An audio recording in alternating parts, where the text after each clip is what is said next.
Bienvenue dans Alors on dit quoi? Aujourd'hui nous parlons wari, nous parlons khalis, nous parlons monnaie, nous parlons argent. Appelez cela comme vous voulez, mais ces fonds sont essentiels pour les entrepreneurs. Bien souvent, financer une start-up se révèle être un réel parcours du combattant. Néanmoins, il est indispensable de trouver des fonds car le développement et la pérennité de l'entreprise sont en jeu. Lancer un projet innovant reste coûteux et nécessite de réunir des moyens matériels et humains qui doivent être financés aux différents stades de son évolution, quel que soit le type de projet concerné, en fonction de votre profil, de votre lieu d'implantation, de vos ambitions de développement, de multiples dispositifs financiers existent pour vous aider. Apport personnel, la love money, c'est-à-dire l'argent que vos proches seront prêts à investir dans votre entreprise, le recours au financement participatif ou crowdfunding, ou encore l'ouverture de votre capital à des investisseurs pour ne citer que. Vous envisagez de créer une entreprise mais vous vous interrogez sur son financement. Conseils et solutions aujourd'hui dans Alors on dit quoi? Alors on dit quoi? Avec Yaran Ndiaye. Et pour en parler, je suis en plateau avec Philippe Simo. Il est entrepreneur et fondateur de Investir au pays, une plateforme qui promeut l'entrepreneuriat et l'investissement sur le continent africain. Bonjour Philippe. Bonjour. Également en ligne avec nous pour nous aider à trouver des solutions à la recherche de financement, je suis en ligne avec Diba Diallo, directrice des relations FinTech d'une grande banque panafricaine. Bonjour Diba. Bonjour Sarah. Merci beaucoup de nous accompagner tout au long de cette émission. Votre expertise va nous être d'une grande utilité et nous allons justement illustrer la problématique du financement en allant à Dakar où notre correspondant Malang est allé à la rencontre d'une start-up en quête de financement. On écoute. La recherche de financement est une étape indéniable dans la vie des entrepreneurs. Illustration au Sénégal avec Fatou Morgana Diop, la cofondatrice de Carapid Prestige, une société spécialisée dans le transit et la livraison express. L'idée de Carapid Prestige est née en 2015 de notre retour de France avec mon époux, où on avait passé quelques années. Donc on avait économisé pour pouvoir monter quelque chose au Sénégal. Nous savions que c'était dans le transport que nous voulions évoluer, mais il nous fallait une idée innovante. Donc Maguette, mon époux, a eu l'idée de peindre le scooter que nous avions en car rapide. Donc c'était très innovant et au fur et à mesure, nous avons décidé de monnayer ce car rapide-là à l'époque. Et on a commencé à travailler avec les restaurants et de faire de la livraison. Donc voici comment est née l'idée de Car Rapide Prestige. En 2018, nous avons reçu un financement de la DRFJ, donc qui nous a permis de passer à une étape supérieure, donc de vraiment nous digitaliser à 100%. Donc aujourd'hui, tous nos moyens de livraison sont digitalisés. Et jusqu'à présent, nous continuons ainsi, grâce à nos économies, d'investir. Et à aujourd'hui, nous sommes plus sur une restructuration d'entreprise, une organisation, gagner véritablement de l'argent, plus que de l'investissement sur cette 5e année. Justement, pour la jeune chef d'entreprise, il a fallu serrer la ceinture dès la création de Carapid Prestige en 2015. Financé d'abord par un apport personnel, le soutien financier de l'État a aussi permis à l'entreprise de se développer. Parmi ces aides, la délégation générale de l'entrepreneuriat rapide des femmes et des jeunes, plus connue sous le nom de l'ADR. Créée en mars 2018, avec un fonds de près de 30 milliards francs CFA, l'ADR a été mise en place par le chef de l'État Macky Sall afin de promouvoir l'entrepreneuriat et l'emploi au Sénégal. Toujours difficile, je pense, de trouver des financements. Il faut être soit accompagné par un organisme comme la DRFJ ou d'autres organismes qui sont sur place et qui aident les start-upers. Mais sinon, oui, voilà. Encore aujourd'hui, c'est difficile pour une start-up de se faire financer totalement. Chercher à financer son entreprise est un parcours plus ou moins semé d'embûches. Investisseurs privés, organismes publics, banques, fonds d'investissement et des subventions, love money, les sources sont plurielles et méritent d'être toutes exploitées. On est très satisfait de comment a évolué Car Rapide Prestige. On a grandi petit à petit, avec également nos moyens de financement.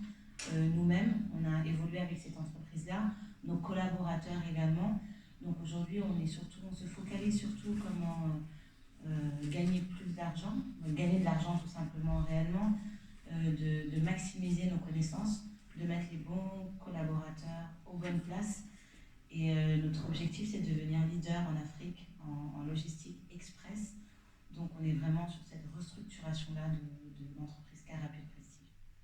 5 ans après sa création, Carapid Prestige poursuit son développement et fait face à la rude concurrence. Néanmoins, il n'est pas question de baisser les bras. Les ambitions des fondateurs sont grandes. Pour Fatou Morgana, il faut alors viser plus haut, même conquérir la sous-région. Vraiment féliciter aujourd'hui le Sénégal sur cette lancée-là. On est accompagné par le gouvernement sénégalais. Je pense que le président Macky Sall met vraiment un point d'honneur à pouvoir développer les startups des femmes et des jeunes afin que les jeunes puissent avoir de l'emploi par cet auto-emploi-là. On a des organismes comme la DRFJ qui font vraiment le travail. Ils sont là derrière nous. On est accompagnés tant sur le financement que sur d'autres systèmes qui nous permettent à nous développer. Et au Sénégal, en tout cas, c'est un bon climat pour pouvoir créer et monter sa boîte. Morgana n'est pas dupe. Ses ambitions régionales doivent impérativement s'accompagner de solides moyens financiers. Tout dépend en fait, dans le sens où qu'est-ce qu'on fait, qu'est-ce qu'on veut faire. Et à chaque fois on dit il n'y a pas besoin d'argent pour ouvrir une start-up, c'est faux. Il faut de l'argent pour commencer quelque chose. C'est important que les gens sachent qu'il faut au moins un minimum pour pouvoir. Parce qu'il y a beaucoup de personnes qui disent voilà, on lance une start-up avec un franc ou autre.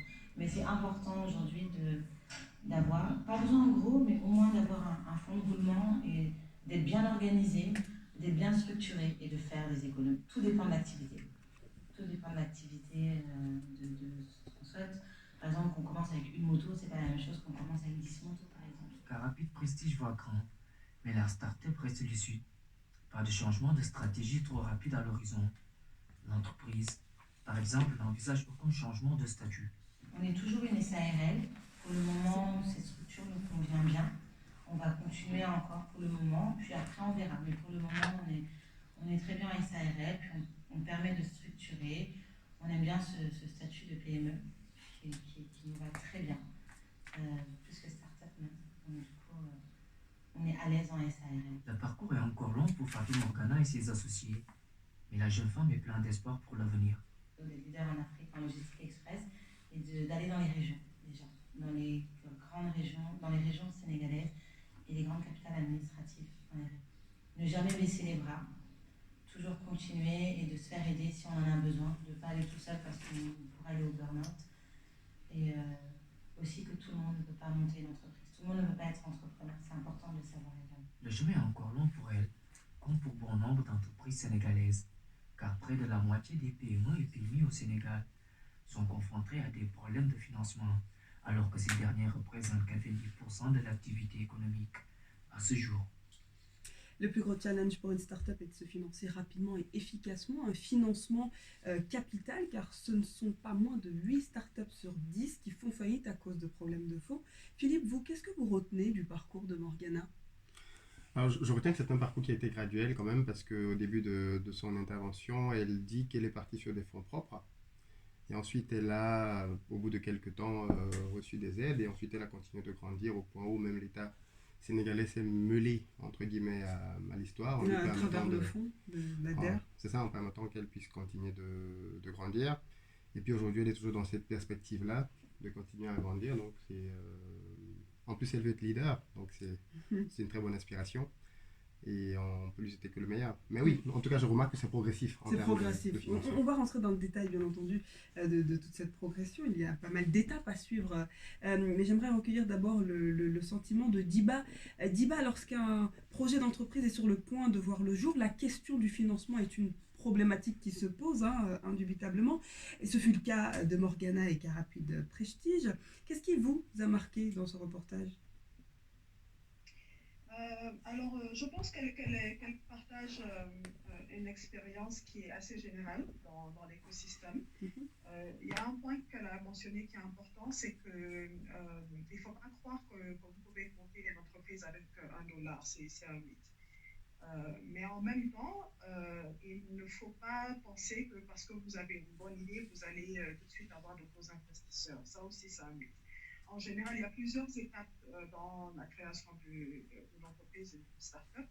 Et en général, ça commence par une idée. Et l'étape suivante, c'est d'avoir ce qu'on appelle un MVP, un minimum viable product. Donc, c'est-à-dire quelque chose, une solution concrète que vous pouvez montrer à des potentiels clients ou à des potentiels investisseurs.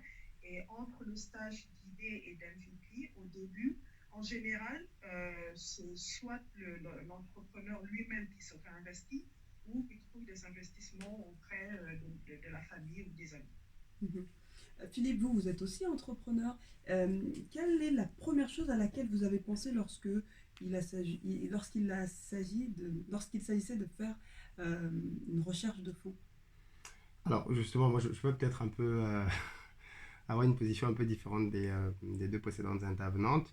Est-ce qu'il est possible de créer une société sans argent? Oui, oui, c'est clairement possible. Alors dites-nous comment, puisque Euh, nos deux intervenantes, alors Diba nous dit que non, et Morgana de Carapace Prestige également. Le tout dépend de ce qu'on veut faire. Parce que quand on veut faire un business dans lequel on veut fabriquer un produit, forcément il faut de l'argent. Forcément. Mais quand on veut faire un business dans lequel on veut faire un service, parfois il faut du temps à consacrer. Prenons D'abord, avant de d'abord. penser à l'argent. Tout à fait. Parce que le business model, quand on veut faire un business, par exemple, dans le domaine du service, ne demande pas toujours de l'argent. L'une des choses que je dis souvent aux gens qui veulent se lancer, c'est d'abord de regarder les ressources propres qu'ils ont. Et parfois, avec les ressources propres qu'ils ont, ils peuvent commencer. Donc utiliser leur intellect. Leur intellect et parfois le matériel dont ils disposent. Par exemple, quelqu'un qui veut faire du transport, s'il a déjà lui-même une moto, il peut commencer avec sa moto. Alors, bien évidemment, s'il n'avait rien, il lui aurait fallu acheter une moto. Mais c'est Mais pour après, dire pour que... tous les détails de fonctionnement, ne serait-ce que mettre du carburant de façon professionnelle, le fonctionnement autre, peut-être avoir un local, recruter des gens. Oui, alors, une fois de plus, ça ne s'applique pas dans tous les cas. Mhm. Mais je précisais juste qu'il y a des business models dans lesquels on peut démarrer sans argent, notamment, et ça c'est quelque chose qui se développe de plus en plus, tout ce qui est l'univers des business en ligne. Mhm. C'est-à-dire qu'aujourd'hui, il y a une panoplie de métiers qu'on a sur Internet pour lesquels on n'a pas besoin systématiquement d'avoir de l'argent. Un truc qui a eu pas mal de boom il y a quelques années, c'était le dropshipping.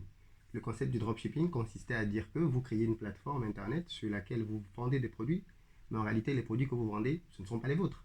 Ce sont les produits d'un fournisseur. Quand les gens viennent sur votre plateforme, ils achètent. Ça peut être une page Facebook qui est gratuite à ouvrir. Et quand les gens achètent, et bien en fait, en achetant, ils déclenchent une commande chez le fournisseur. Et le fournisseur leur fait la livraison. Et vous avez une commission au milieu. Donc pour nuancer un petit peu, vous Voilà, pensez c'est qu'il possible. est possible. Il est possible. Pas systématiquement, mais ça peut être possible de Ça temps peut en être temps. possible.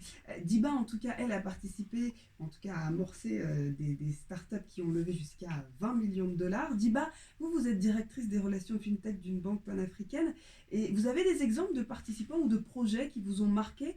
Je mentionnais à l'instant des projets des startups pardon, qui ont levé de gros montants. Quels étaient ces projets? Alors, c'était des entreprises qui étaient au Nigeria pour certaines, d'autres au Kenya, et puis une au Sénégal, Mhm. dans divers domaines, dans la fintech, dans le domaine dans lequel j'évolue aujourd'hui, d'autres dans le domaine du transport, et une dernière dans le e-commerce qui se développe de plus en plus en Afrique. Donc, juste une petite précision par rapport à ce que je disais tout à l'heure.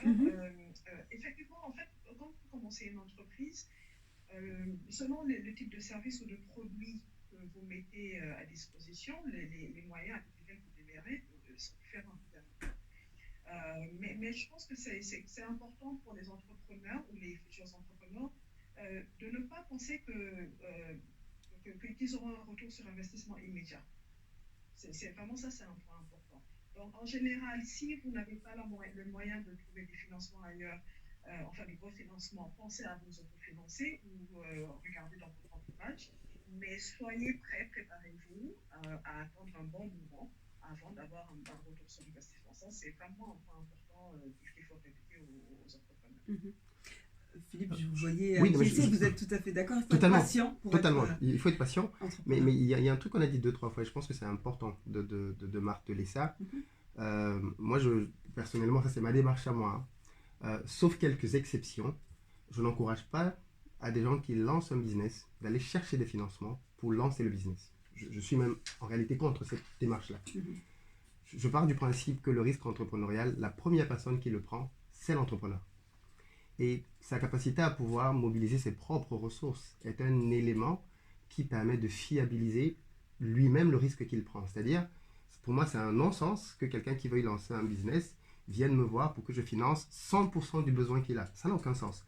Personnellement, je suis plutôt partisan de la démarche de chaque entrepreneur doit pouvoir commencer d'abord avec les moyens dont il dispose lui-même personnellement, prendre le risque entrepreneurial, miser ce qu'il a, avoir des premiers résultats avec un MVP comme la dame a dit tout à l'heure, et sur la base de ça, aller voir des gens pour leur dire écoutez, j'ai commencé ce truc-là, voilà les premiers résultats, et je pense que si vous me permettez si vous me financez, voilà ce que vous allez gagner, et voilà comment est-ce que ça peut progresser. Moi, c'est une démarche que j'encourage, c'est celle que j'utilise moi.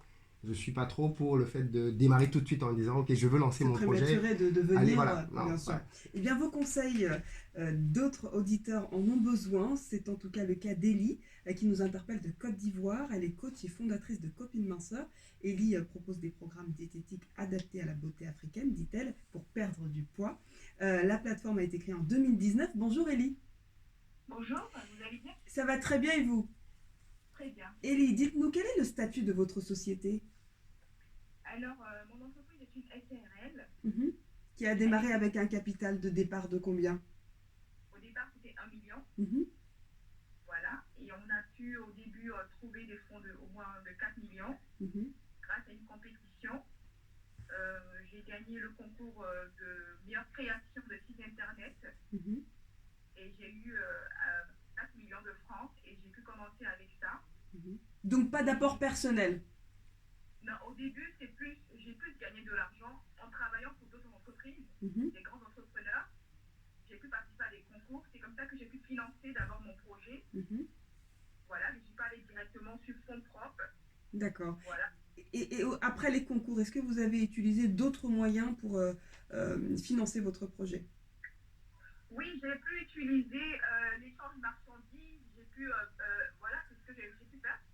Voilà, échange de marchandises, renforcer des capacités des uns et des autres, ce qui m'a permis de pouvoir avoir le matériel au lieu d'avoir du financement pour développer mon activité. Vous nous aviez également parlé de tontines et des réseaux sociaux.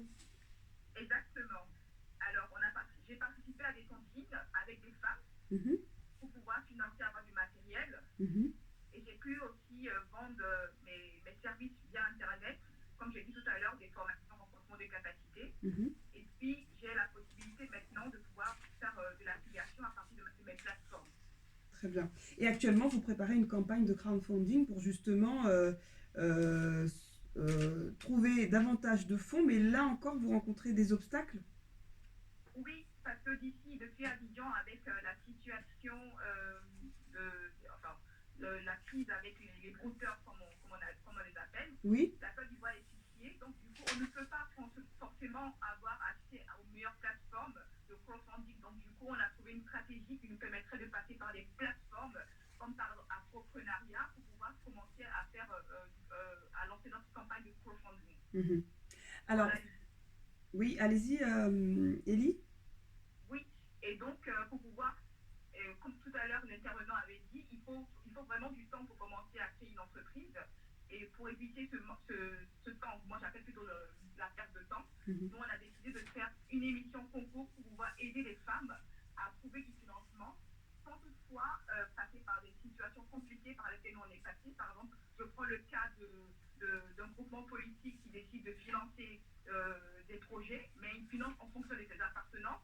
Donc je vais refaire le monde, mais pour pouvoir aider ces femmes-là ici, notre ONG, notre start-up, notre plateforme numérique a décidé de faire une émission concours en toute transparence pour pouvoir aider ces femmes-là. Et combien vous souhaitez lever, vous, pour vous?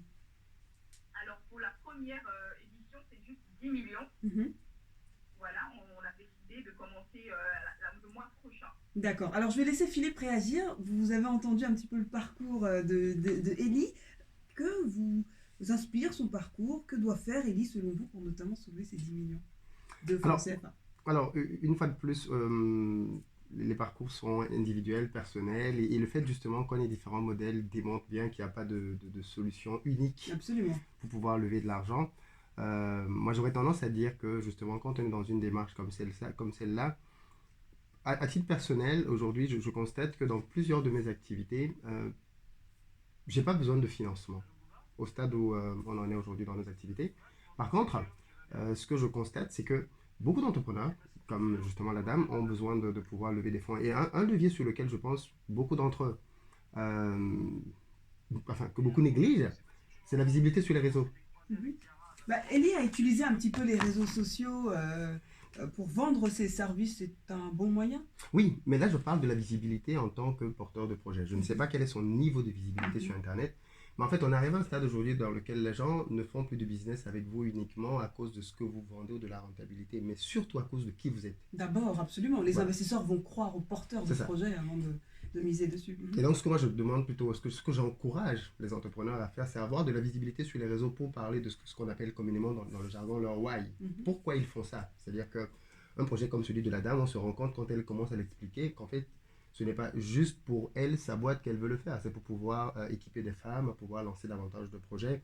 Et ce genre de choses, je pense que ça mériterait d'être connu et pas juste qu'on sache qu'une entreprise le fait, mais qu'on puisse mettre des visages dessus. Parce que ça rend aussi le C'est côté... personnifier finalement. Ça ce personnifie. projet. C'est D'accord. super important que les gens puissent identifier que telle personne est porteuse de telle initiative De tel et projet. que les gens commencent à en parler. Donc moi, je lui conseillerais d'être davantage visible D'accord. sur les réseaux elle-même pour pouvoir en parler, ou ses équipes, bien sûr. Et Diba, vous, est-ce que vous avez un autre conseil à donner à Ellie? A priori, les canaux qu'elle est en train d'utiliser pour lever des fonds sont des canaux classiques, je pense comme mon prédécesseur l'a dit. Je pense qu'elle a mentionné des compétitions. Oui. C'est un bon moyen de lever des fonds quand on commence. Par contre, moi, je conseille aux entrepreneurs, à partir d'un certain stade, d'éviter d'être trop dans des compétitions parce que ça vous enferme un peu dans un modèle et vous commencez à ne plus avoir du temps pour vous consacrer, à votre activité professionnelle. Et ça, c'est important. L'autre élément, le crowdfunding, malheureusement, c'est vrai qu'elle est dans une situation un peu particulière en Côte d'Ivoire, mais c'est vrai que c'est un modèle classique. Sinon, il y a ce qu'on appelle les business angels aussi. Je ne sais pas s'il y en a en Côte d'Ivoire, mais il y en a de plus en plus dans les pays en Afrique. Il y en a beaucoup dans les pays anglophones. Et ce sont des gens en fait qui ont envie d'investir chez des entrepreneurs jeunes et voilà, qui cherchent des projets dans lesquels ils seront prêts à investir moyennant un certain retour sur investissement, bien entendu. Oui. Donc je lui suggérerais de voir du côté des business angels. Mais sinon, c'est vrai qu'elle a un impact social important a priori dans ce qu'elle explique. Et il y a de plus en plus d'organisations, d'ONG qui encouragent ce genre d'initiatives-là et qui sont prêts à financer aussi ce genre de projet. Et d'ailleurs, Ellie, tout à l'heure, on parlera dans l'émission de plateformes de crowdfunding, justement, spécialisées pour les entrepreneurs africains. Nous écouterons le témoignage de Eric, le fondateur de deux plateformes. Ellie, je sais que vous avez un message à faire passer. On vous écoute. Alors, je trouve qu'il y a une femme qui a dit qu'elle en a marre de participer à des concours. Je vais rejoindre ce que la dame a dit précédemment. Elle en a marre de participer à des concours qui vont lui faire perdre son temps et qui seront finalement ne permettront pas à certains de pouvoir avoir de l'argent. Donc, elle en a marre de ce genre de concours-là. Donc, le message a fait passer, c'est de vraiment comprendre qu'ici, en Afrique, les réalités sont tout autres. Sont tout autres que ce qu'on croit. C'est vrai qu'il existe beaucoup de programmes, des crowdfunding, il y a beaucoup de possibilités d'investissement, mais ici c'est différent.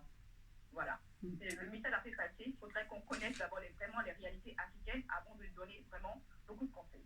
Ça, c'est mon avis. Merci infiniment en tout cas d'avoir partagé votre expérience avec nous, Ellie, et puis on vous souhaite bien entendu bon courage. Alors on dit quoi? Jaranjai. Chercher à financer son entreprise est un parcours plus ou moins semé d'embûches. Investisseurs privés, organismes publics, banques, fonds d'investissement, aides et subventions, love money. Les sources sont plurielles, alors comment trouver un financement? Alors On dit quoi vous propose des pistes de solutions pour débloquer la situation. Et nous avons en ligne un auditeur qui nous appelle du Sénégal. Il s'agit de Sidi Nyang. Son profil est très intéressant. Auparavant employé à la Banque mondiale, aujourd'hui il est entrepreneur et a lancé MAD, une start-up de digitalisation des opérations de terrain pour les entreprises. Bonjour Sidi. Bonjour Yara, bonjour tout le monde. Bonjour. Sidi, vous avez une double casquette, un double regard, je dirais, sur cette question de recherche de financement, puisque vous avez financé des projets et vous souhaitez participer pour nous donner votre point de vue au sujet justement de la recherche de financement des jeunes start-up. Que faut-il garder à l'esprit? Oui, donc c'est vrai que j'arrive avec un peu une double casquette ayant été peut-être investisseur et maintenant entrepreneur. Je pense que le premier choc, et je pense que tous les investisseurs le diront, je pense qu'on est côté investisseur, on a l'impression qu'il y a assez d'argent pour financer tout le projet, assez de subventions. et en fait que tout ce qui manque, c'est des bons projets. Ça, tous les investisseurs vous diront qu'ils sont à la recherche de bons projets. Et je disais la même chose il y a 1 an ou 2 ans. Et quand on arrive côté entrepreneur, c'est vrai qu'on se rend compte que la réalité, elle est assez différente. Voilà, donc il y a quand même un déficit, entre guillemets, de financement. Même si je pense que pour nos écosystèmes, en particulier au Sénégal, le financement, ce n'est pas la chose à mettre en avant, parce qu'une start-up, c'est d'abord des clients, donc il faut d'abord travailler pour son client et construire une offre pour son client, ça c'est vraiment la priorité. Il y a également d'autres approches qui ont été mentionnées précédemment, comme le bootstrapping. Donc voilà, donc si on a les compétences en interne, on n'a pas forcément besoin d'argent, on peut développer un produit qu'on appelle un MVP et essayer vraiment de le vendre. Et même dans les marchés très développés, il y a des grosses success stories, on en parle beaucoup moins, qui font des millions, voire des milliards de dollars en chiffre d'affaires, qui n'ont jamais levé des fonds, mais on en parle beaucoup moins que les grosses levées. Et la troisième perspective, c'est qu'au final, en fait, le référentiel qu'on utilise pour parler d'investissement en Afrique, il est un peu faussé. C'est-à-dire qu'on parle souvent du cycle Love Money, Business Angel, Seed, Teresa, on le connaît tous très bien. Mais au final, quand on regarde les investissements, par exemple, je reste sur le Sénégal que je connais mieux, il y a très peu d'investissements venture capital qui existent en fait. Je pense qu'au Sénégal, il y a moins de 55 entreprises qui sont allées jusqu'au stade de Series A en fait. Donc parler de ce cycle comme si c'était quelque chose de vrai, de fondamental, c'est quelque chose voilà, qui fausse un peu le référentiel. Deuxième chose, c'est qu'au final, quand on regarde les gros chiffres en Afrique, on a investi l'année dernière 2 milliards en venture capital. On peut penser que ce chiffre-là, c'est beaucoup, mais quand on regarde par habitant, c'est littéralement 200 fois moins que ce qui se fait aux États-Unis ou encore 50 fois moins que ce qui se fait en France. Donc il y a fondamentalement un déficit d'argent et des entrepreneurs ne peuvent pas forcément copier les modèles de financement qui existent ailleurs. Et donc, une approche où on met en avant le client ou le bootstrapping, c'est quelque chose qui est peut-être beaucoup plus relevant dans nos marchés que le cycle de levée de fonds qu'on connaît aussi bien. Merci infiniment pour toutes ces précisions, Sidi. Vous souhaitez réagir, Oui, Philippe? oui, effectivement, parce que je pense que ce que Sidi dit revient un peu à ce que la dame Diba, justement, merci, disait tout à l'heure. Et alors, moi, dans le cadre de mon activité, je suis en relation avec beaucoup d'entrepreneurs, essentiellement d'ailleurs africains. Et un des constats que je fais quand même, parce que je pense que c'est bien de pointer le système qui effectivement ne finance pas, parce qu'on a un référentiel occidental. Je crois qu'il y a une dame qui l'a dit tout à l'heure, je crois que c'est Diba d'ailleurs, qu'en Afrique, il y a une culture différente. Et c'est vrai, on peut le déplorer. Beaucoup de multimilliardaires africains gardent leur argent dans leur poche, il faut le dire clairement. Ils ne prennent aucun risque. Parce que finalement, devenir investisseur, c'est prendre du risque, de mettre son argent dans les projets des jeunes. Ils ne le font pas, malheureusement. À partir du moment où on a constaté ça, qu'on sait qu'ils ne le font pas, qu'est-ce qu'on fait? Voilà, qu'est-ce qu'on fait à ce moment-là? Et moi, le constat que je fais justement, c'est que peu d'entrepreneurs sont dans la démarche dont j'ai parlé tout à l'heure, qui consiste à avoir des premiers résultats. Parce que moi, aujourd'hui, j'ai beaucoup d'amis, partenaires qui travaillent dans de grosses institutions bancaires en Afrique, la BAD, et beaucoup d'autres entreprises, beaucoup d'autres institutions. Et le constat qu'ils font est le même. C'est-à-dire, on a des gens qui viennent dans une banque, par exemple, parce qu'il ne faut pas l'oublier, la banque finance des projets. Okay, pas beaucoup, c'est vrai. Mais parce que bien souvent, les interlocuteurs qu'elle a en face ne répondent pas aux codifications de la banque. C'est-à-dire que vous avez des entrepreneurs qui n'ont aucun historique bancaire. On a beaucoup de personnes comme ça en Afrique et qui viennent du jour au lendemain dans une banque et ils disent qu'ils veulent de l'argent. La banque n'a aucune trace. Et on en vient en fait à ce qu'on disait tout à l'heure, de présenter son projet trop tôt, d'aller demander de l'argent trop tôt. Alors on va écouter un autre auditeur qui lui nous appelle d'Abidjan. Il est le vice-président de l'Africa FinTech Network, un réseau qui regroupe toutes les startups de FinTech en Afrique. Bonjour Alex. Oui, bonjour Léa. Alex, la part des investissements dans la FinTech est importante, les investissements sont souvent lourds, et vous justement, vous faites du lobbying pour que la FinTech s'inscrive dans les politiques de développement des pays. Dites-nous pourquoi.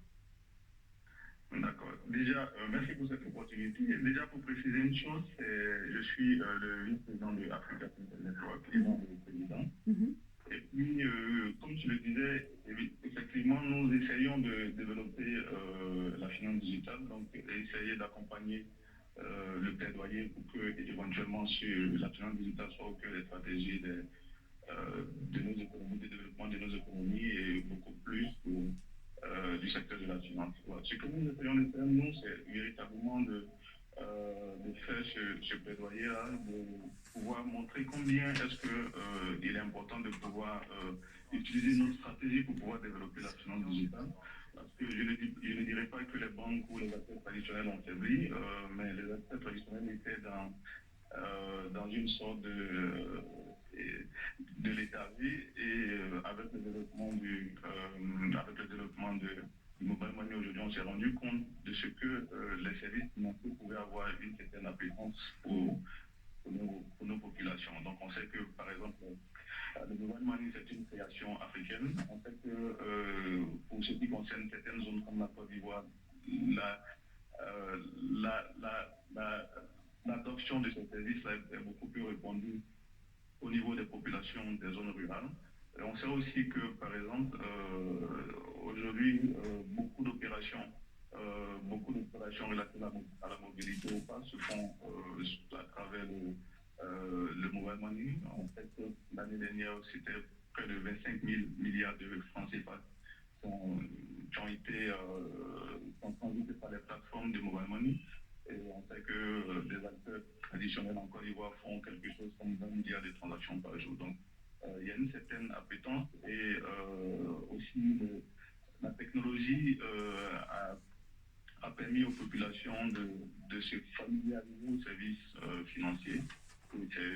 Considérant tous ces faits-là que nous essayons de faire, d'étendre ce plaidoyer-là au-delà même du gouvernement, d'essayer de collaborer avec même les acteurs traditionnels, banques, assurances, telco, pour qu'éventuellement la technologie financière soit beaucoup plus développée et qu'elle soit beaucoup plus répandue. Alex, dites-nous, vous avez le sentiment que ce plaidoyer porte ses fruits aujourd'hui? Je dirais, c'est vrai que c'est un sentiment mitigé, mais on est tous dans une dynamique de construction. Donc, on sait que pour construire un édifice, on pose pied par pied et on ne le pose pas en même temps. On ne pose pas l'infrastructure tout en même temps. On est assuré que des choses sont en train de se faire. Par exemple, en Côte d'Ivoire, l'État a joué une part importante dans le développement de la finance digitale en, par exemple, digitalisant les paiements des services publics. On sait que, par exemple, la BCAO est actuellement en train de mettre en place, en train de réfléchir pour mettre en place tous les cadres réglementaires pour développer la finance digitale.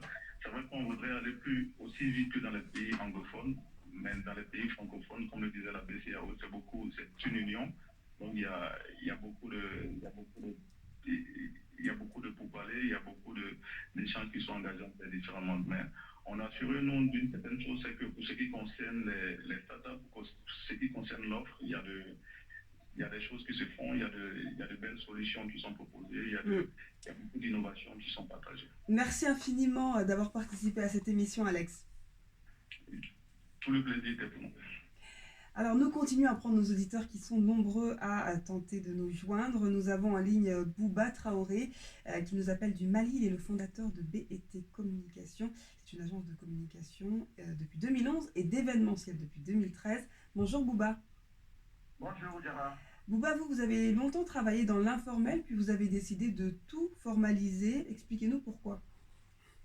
Merci pour l'émission et merci à tous les auditeurs. Voilà, effectivement, au Mali, beaucoup de gens travaillent ici dans l'informel. Et tout comme moi, j'ai commencé, comme vous avez si bien dit, depuis 2007. Je faisais des soirées, des concerts, c'était vraiment dans l'informel. Mais à partir de 2011, j'ai décidé de tout mettre dans l'informel. J'ai tout mis en place. Et aujourd'hui, ça commence à marcher, sincèrement. Ça commence à marcher parce qu'on ne peut pas continuer. Même moi, j'ai l'habitude de donner des conseils à des teinturières qui construisent des belles maisons jusqu'à 100, 150 millions, mais elles n'ont même pas de compte bancaire. Elles n'ont aucun document. Et Bouba, vous aujourd'hui, vous envisagez de faire grandir la structure, justement. Et de combien vous avez besoin? Vous l'avez estimé? J'ai estimé, j'ai besoin d'énormément d'argent, parce qu'ici au Mali, on a besoin de beaucoup de choses. Le Mali est en chantier, on est obligé d'aller dans les pays voisins comme le Sénégal ou la Côte d'Ivoire. Pour faire le concert de Tikendia Favori, on est obligé d'aller distribuer la sonorisation jusqu'à Abidjan à 18 millions de francs CFA. à Dakar, au Burkina Faso. Des chapiteaux, quand on a des grands festivals, on est obligé d'aller prendre ces sonorisations-là dans les pays voisins. Je pense que le Mali, là où nous sommes aujourd'hui, ce n'est pas normal. Ce n'est pas du tout normal. Et moi, j'ai besoin effectivement de m'associer avec quelqu'un ou quelqu'un qui rentre dans mon agence et pour que ça puisse grandir un bon jour. Philippe, qui est à nos côtés, va répondre à Bouba. Bouba, que doit-il faire? Il parle d'une association, de faire rentrer un associé plutôt dans sa structure. Est-ce que vous pensez que c'est une piste? Je pense que c'est une très bonne idée, justement, parce que beaucoup d'entrepreneurs ont peur de collaborer. C'est dommage, hein? Et ça, c'est valable aussi pour les gens de la diaspora, parce que je pense que l'une des forces qu'on a dans la diaspora, c'est qu'on a les finances. Mais on n'a pas l'expérience du terrain que des gens comme Bouba ont. Et donc, justement, se mettre ensemble peut réellement faire un vrai tandem. Et moi, je favorise, j'encourage énormément ce type de démarche qui consiste à se mettre ensemble, parce qu'ensemble, on est plus fort.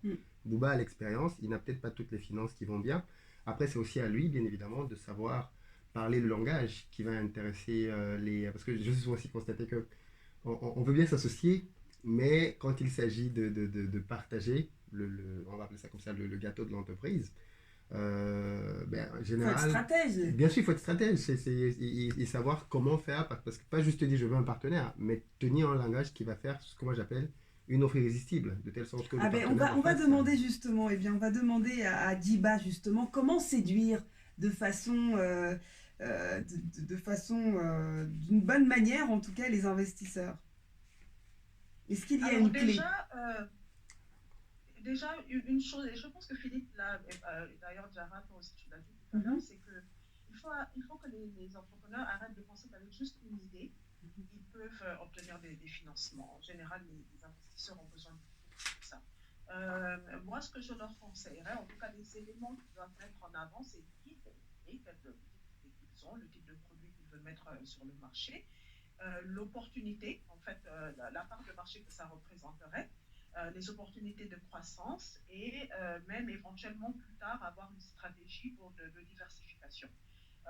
Donc ça, je pense que venir juste avec une idée, c'est définitivement pas suffisant, mais les investisseurs, ce dont ils ont besoin, c'est de s'assurer que s'ils mettent de l'argent dans votre projet, qu'il marchera, qu'il y a un vrai marché derrière et qu'à la fin de la journée, tout le monde se retrouvera dans les comptes. Donc ça, je pense que c'est un point très très important, de ne pas juste venir avec une idée, mais bien parler de la partie business, opportunité business qu'il y a derrière.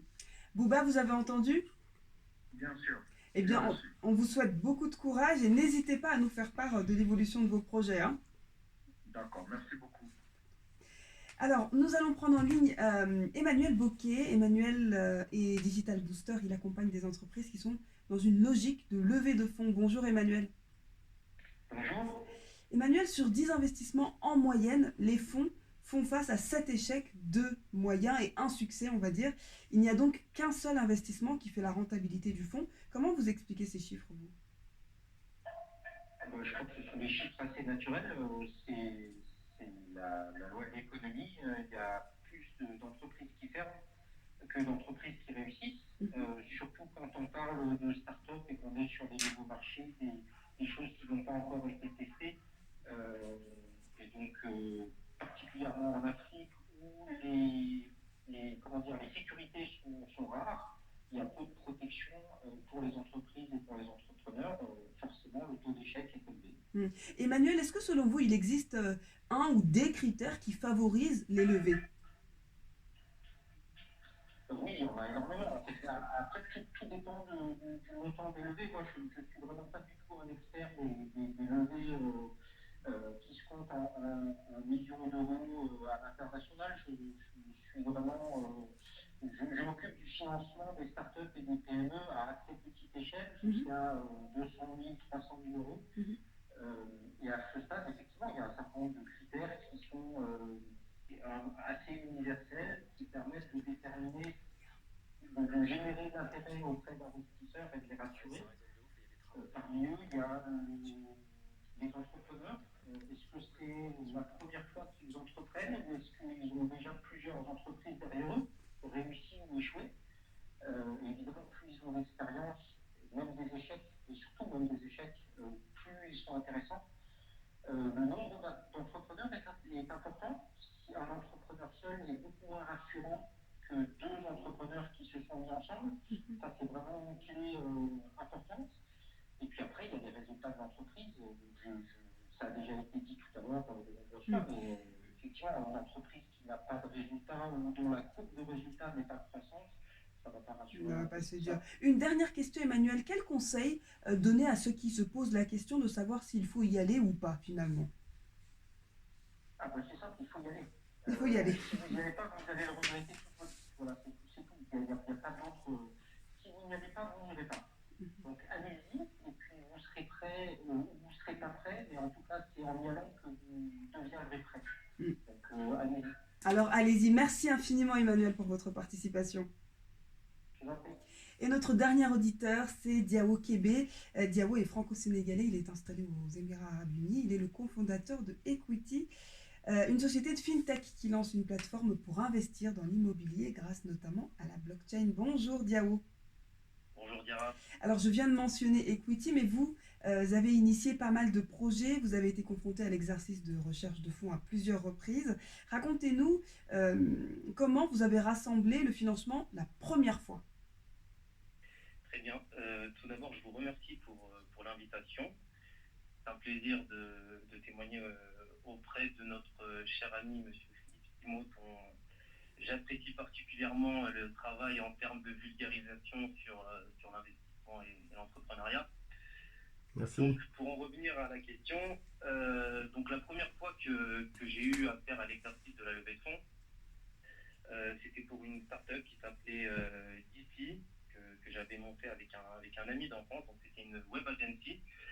On n'avait pas prévu de lever des fonds à la base, et ce qui s'est passé, c'est qu'on a été victime de notre succès, c'est-à-dire qu'on a signé un certain nombre de contrats dans une période assez resserrée, et on s'est retrouvé en décalage de trésorerie. Donc on a commencé par essayer d'approcher des investisseurs institutionnels. On s'est vite rendu compte que dans notre cas de figure, ce n'était pas pertinent, car nous étions une société de service.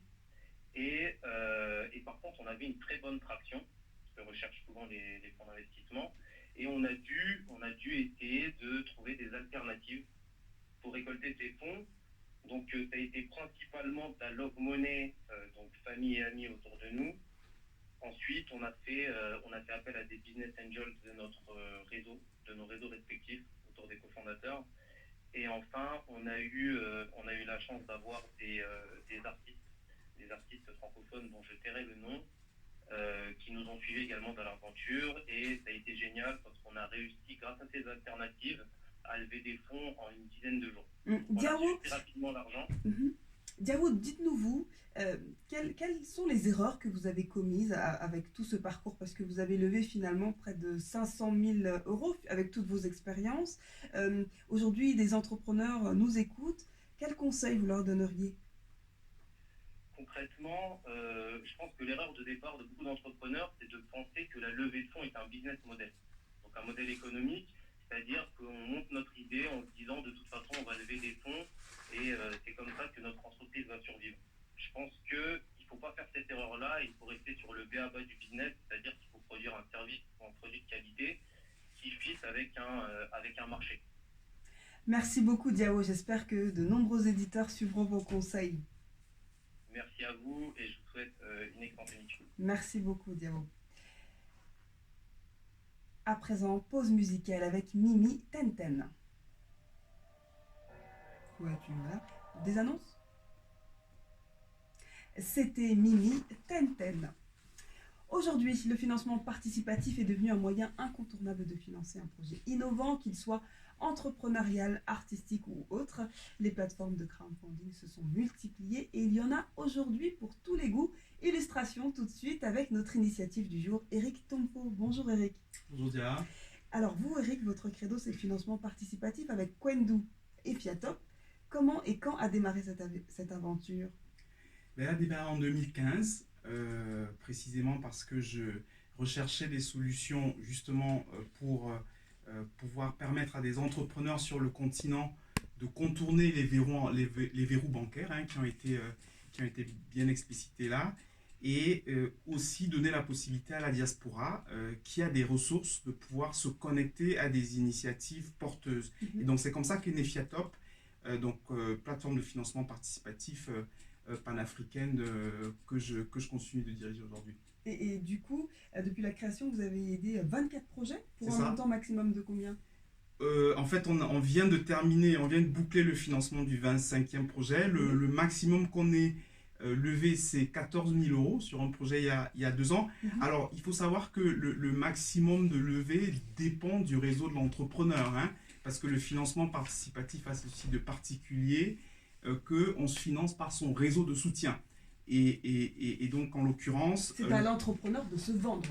C'est à l'entrepreneur de se vendre. Et de partager avec son réseau. Et de partager avec son réseau. On ne se lève pas un matin pour faire un financement participatif. Tout comme disait Philippe, tout comme on n'arrive pas dans une banque sans historique, le financement participatif demande d'avoir un historique, de soutien historique, de réalisation aussi parfois. Alors, c'est vrai qu'on peut financer aussi un MVP, Minimum Viable Product, par un financement participatif. À ce moment-là, on demande aux personnes de venir croire au prototype en achetant le prototype, en achetant un exemplaire. Et donc, le financement participatif est aussi adapté pour ce type de... Voilà, et comment fonctionnent ces plateformes? Comment vous vous rémunérez finalement? Est-ce que c'est comme Litchi Voilà, alors les plateformes de financement participatif, effectivement, fonctionnent à la commission. Donc une commission perçue sur les fonds levés. Alors, il y a 2 types de plateformes, hein. Des plateformes plutôt appelées des cagnottes en ligne en jargon francophone, qui en fait n'ont pas de contraintes sur la levée, c'est-à-dire qu'on récupère tout ce qu'on lève, et à ce moment-là, les commissions sont en général réduites. Et puis, il y a les plateformes de crowdfunding avec une obligation d'atteinte de l'objectif annoncé au public.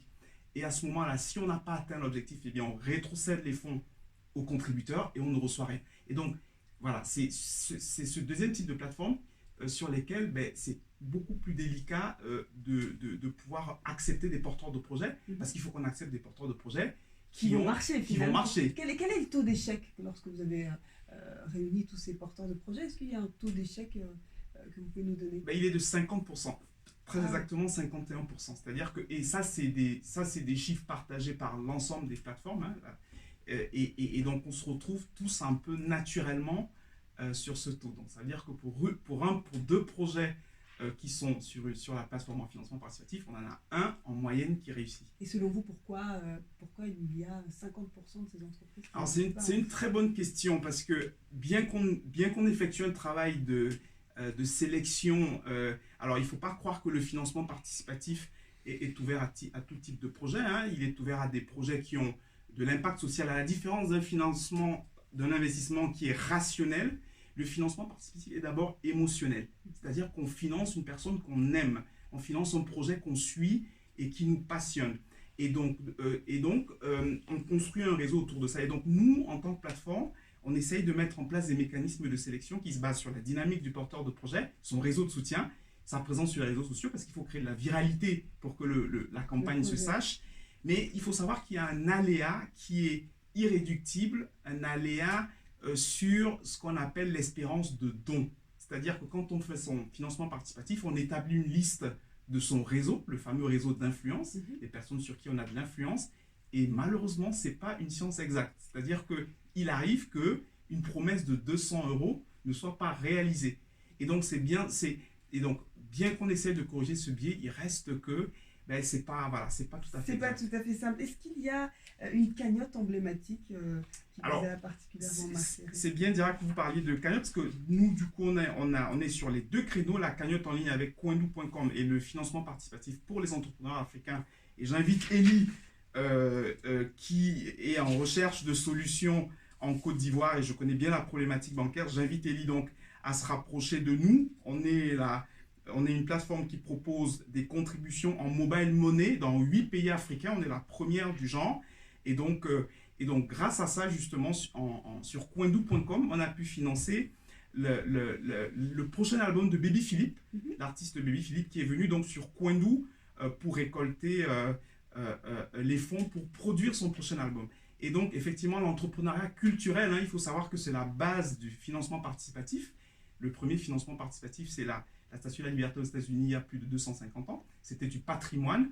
Et le premier en France, c'était un artiste. Donc voilà, donc c'est c'est bien la base et l'historique. Mais aujourd'hui, on parle entrepreneur, on parle entrepreneuriat, et donc je pense qu'il est important de rappeler que le financement participatif, ce n'est pas la panacée, mais ça résout beaucoup de problèmes, parce que ce qu'on oublie souvent de dire, c'est que 90% des entrepreneurs africains ont besoin de moins de 10 000 euros pour démarrer. Ce qui est très peu. Ce qui est peu, et je rejoins Philippe quand il dit que beaucoup d'entrepreneurs démarrent en allant chercher des fonds, en voulant faire un crowdfunding, alors que les besoins, parfois, ils sont sur soi. C'est-à-dire qu'on a besoin d'exercer sa compétence et puis son savoir-faire. Merci infiniment, Eric, d'avoir participé à cette émission. Merci. Et puis, on souhaite beaucoup de succès à tous ces projets qui sont inscrits sur vos plateformes. Alors, on arrive déjà à la fin de cette émission. Philippe et Diba, oui, ça passe très vite. Philippe et Diba, je vais vous laisser conclure avec un mot de la fin. Voilà, on a des auditeurs qui nous écoutent un peu partout dans le monde, peut-être un conseil, je ne sais pas. Oui, pour terminer en termes de conseils, je me suis rappelé simplement que j'ai financé moi un entrepreneur au Togo il y a de cela quelques mois, à hauteur d'à peu près 15 000 euros, donc à peu près 10 millions de francs. Et qu'est-ce qui s'est passé? Très simplement et très rapidement, il m'a contacté, moi comme il a contacté beaucoup d'entrepreneurs, et tout de suite j'ai compris l'intérêt de l'écouter. Et ce qu'il a fait, c'est qu'il m'a dit, écoute, aujourd'hui, voilà combien je gagne, voilà les commandes que j'ai déjà, que je ne peux pas passer. J'ai pas l'argent pour passer ces commandes. Si tu me soutiens là-dedans, on se partage les bénéfices. C'est-à-dire que la démarche était très simple. C'est ce que je disais tout à l'heure. C'est-à-dire il avait déjà fait la partie de j'ai travaillé, j'ai fait de ma part, je suis bloqué parce qu'il me faut de l'argent, mais voilà la preuve. J'ai des gens qui sont prêts à me payer, mais j'ai pas les moyens d'exécuter ces commandes-là. Donc pour revenir à ce que je disais tout à l'heure, tout au long de l'émission, il faut que les entrepreneurs essaient du mieux qu'ils peuvent à aller commencer à gagner déjà un peu d'argent. Et après, c'est beaucoup plus simple de trouver des gens qui vont faire accélérer ça. Merci beaucoup, Philippe.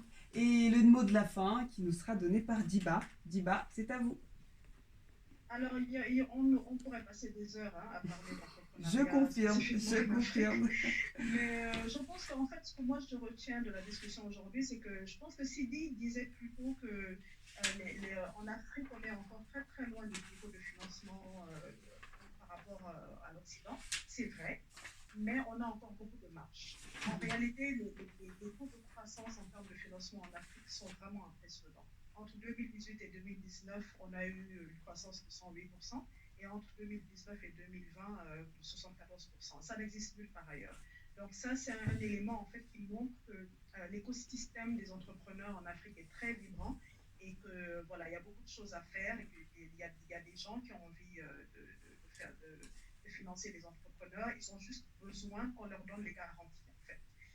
L'autre élément dont je voudrais parler, c'est qu'on a beaucoup parlé en fait des cas de gens qui commencent leur projet au début, et de comment ils doivent trouver des financements. Mais beaucoup d'entrepreneurs en fait sont confrontés au cas où, lorsqu'ils commencent à avoir une certaine croissance, ils commencent à avoir des clients, ils ont besoin de financement aussi, parce que le moment, en fait, la période de croissance est une période critique. Moi, lorsque je commençais dans ce domaine il y a quelques années, j'avais souvent l'habitude de dire aux entrepreneurs, si vous avez des clients, vous n'avez pas besoin de financement parce que vos clients vous payent. Eh bien, ce n'est pas exactement vrai. La période de croissance est une période critique, et donc il faut qu'ils soient prêts. Au début, effectivement, ils ne vont pas forcément trouver les financements ailleurs que dans leur propre réseau, mais lorsqu'ils commencent à avoir une certaine notoriété, une certaine croissance, il faut qu'ils soient prêts à ce moment-là pour lever des fonds, parce que c'est un moment critique pour leur entreprise. Et le dernier élément que j'aimerais relever, c'est que on n'en a peut-être pas assez parlé, mais lorsque vous êtes entrepreneur, en fait, il faut que vous sachiez vous vendre. C'est extrêmement important. Et votre personnalité est un élément vraiment important.